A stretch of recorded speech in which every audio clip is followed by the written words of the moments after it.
Hey guys, Gavin Gear here from UltimateReloader.com. I'm here in Yakima, Washington at The Range LLC with Austin Harlan. Austin, thank you for coming onto the channel. Pleased to be here. Yeah, and we are here to talk about SilencerCo. And my story with SilencerCo started a little while back when I was talking with them about their products, and I decided to get an Omega 30, a hybrid, and an Osprey 45.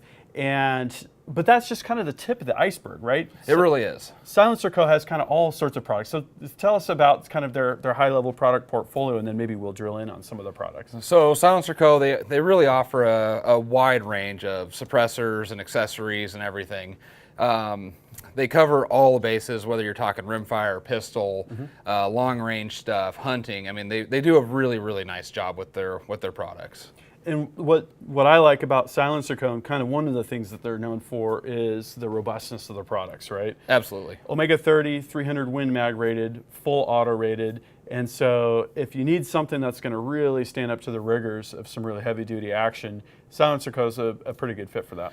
They really are. They build their stuff really, really tough, and they use some pretty exotic materials.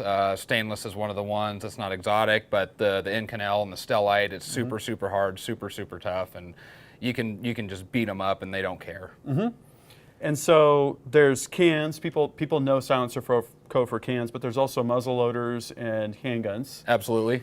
Yep. We got this guy right here. Tell us about this. So this is SilencerCo's Maxim 9 here. This is their all in-house built, integrally suppressed pistol. It's a 4-inch fixed barrel. It's got the rectangular can on here. It's really, really nice and quiet because you have just so much volume in there. You get the gases to expand and really cool down. And with subsonic ammo especially, they're really impressive. And what's really great about it is the form factor, right? Like if we compare it with, so this is a Glock 17 with an Osprey 45 on it. Osprey 45 is really lightweight. It's a great package. But if you compare the overall length there, obviously, you know, the integral suppressed design is something that's totally a lot more, you know, functional. Practical, I guess you could say. Absolutely. And the cool thing about these too is this is the long setup. You can remove a couple of these baffles and actually make it a little bit shorter. So even if you wanted a little bit more mobility, that is an option as well. And so muzzle loaders, 50 cal. The big draw there is obviously if you're hunting and you don't have to worry about hearing protection, that's a huge plus.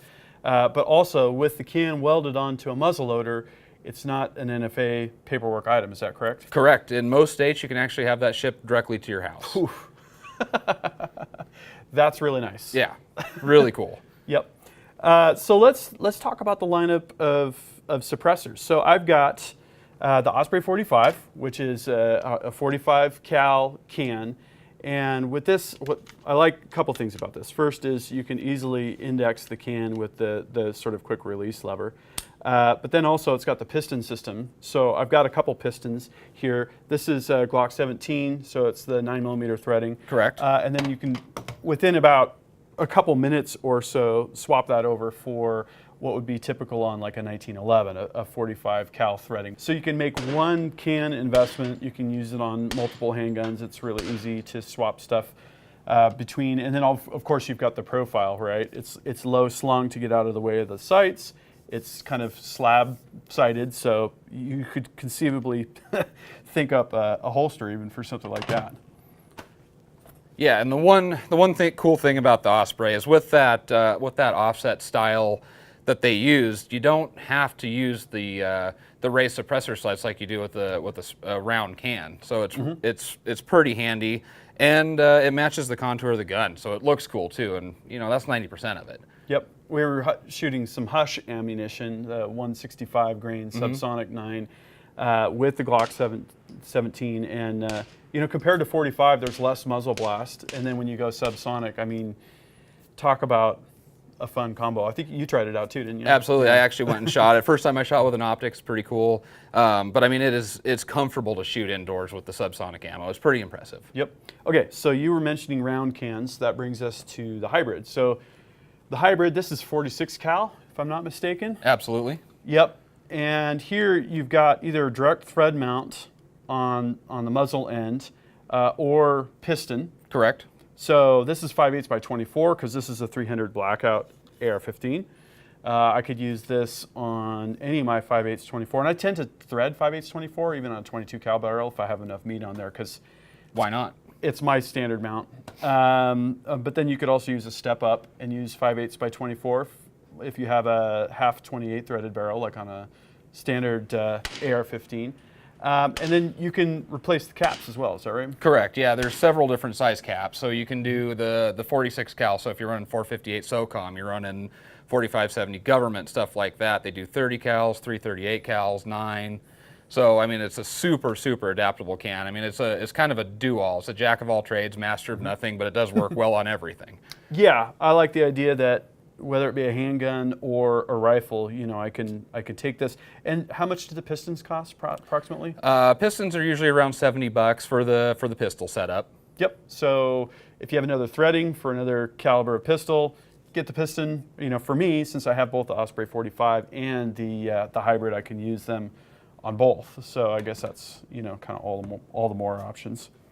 And another kind of cool thing about the hybrid is they are massively tough. They're a no barrel restriction. The only barrel restriction they have on it is a 12-inch 338 Lapua, which is very impractical.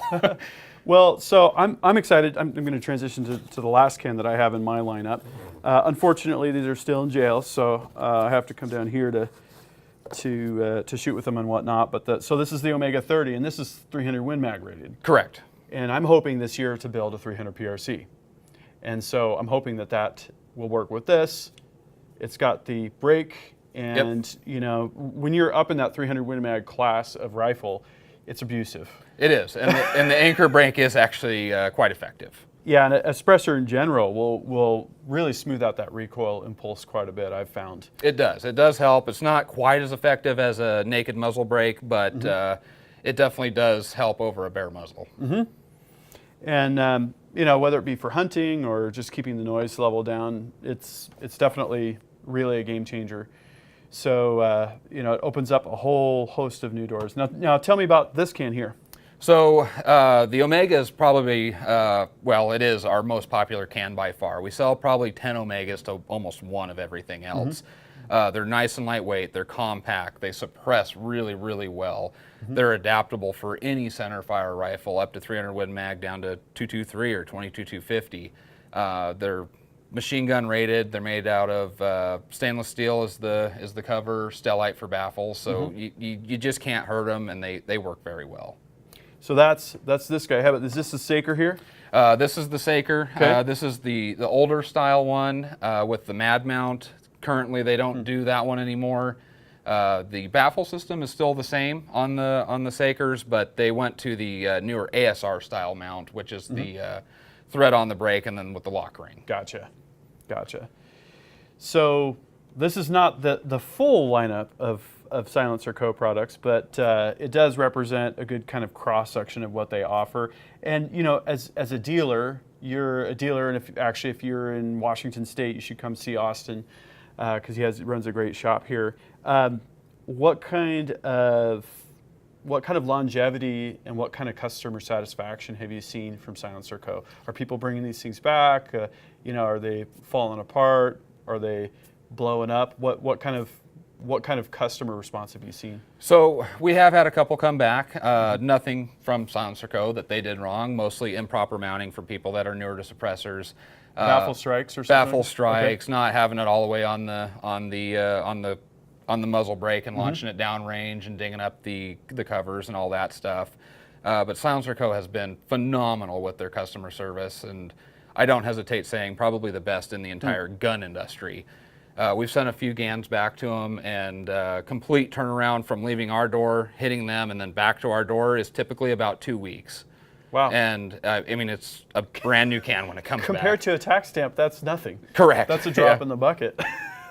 I don't know if you guys have seen, but because of the government shutdown now here in early 2019, it was at, I think NFA Tracker had it at 200 days. And those are on submissions that have just come back full circle. So with the government shutdown, you're looking at way over 200 days right now. You certainly could be. I mean, in theory, with how things normally work, the government was shut down for 36, 37 days. In theory, you would only have that many days added on. But we all know how the government works, and We're probably looking almost closer to a year now from door to door on tax stamps. Yeah, I think it's a little bit like when snow piles up and you don't plow it. You have an additional amount of snow there, but it takes a lot more work to get through it all. And it's going to be really interesting. All that to say, compared to what you wait for the suppressor, 2-week turnaround time for a repair or whatever warranty work is absolutely awesome. Pretty darn good. Yep. So that is that's kind of a basic high level. Anything else about SilencerCo that you'd want to mention? I can't say enough good things about SilencerCo. I mean, they build a fantastic product. They're tough. They suppress well, and their customer service. I mean, that's why I personally and I recommend to my customers use SilencerCo products, because if something does happen, they'll be there and they'll fix it and they'll make it right. That was what initially drew me to SilencerCo, was the brand, right, and the company. You know, them U.S. made stuff, standing behind their product. You know, Absolutely. Pioneers in the industry. Yeah, definitely. And here you actually have the Maxim 9 on the range, right? We do. Come and try it out. You can come down, shoot it, and see if you like it for yourself. Very fun. This has been kind of like a high-level overview of the SilencerCo product portfolio. I'm thinking what we should do is take some of these products and look at them in depth. You know, with the Maxim 9, maybe even put it on the trigger scan, take a look at functioning with different types of ammo, give it a little bit of a test drive at the range, and then with some of the cans, we can get hands-on looking at different direct mount options, different piston options for different threadings, and kind of give you guys an in-depth look at how they work, that kind of thing. So look for that content coming up on GavinTube and UltimateReloader.com. Thank you, Austin, for joining me. Thank you for having me, sir. Really appreciate it. And if you haven't already, make sure you're subscribed to GavinTube with notifications. And if you liked this video, give it a thumbs up. Until next time, happy shooting and happy reloading. Thanks for watching, guys.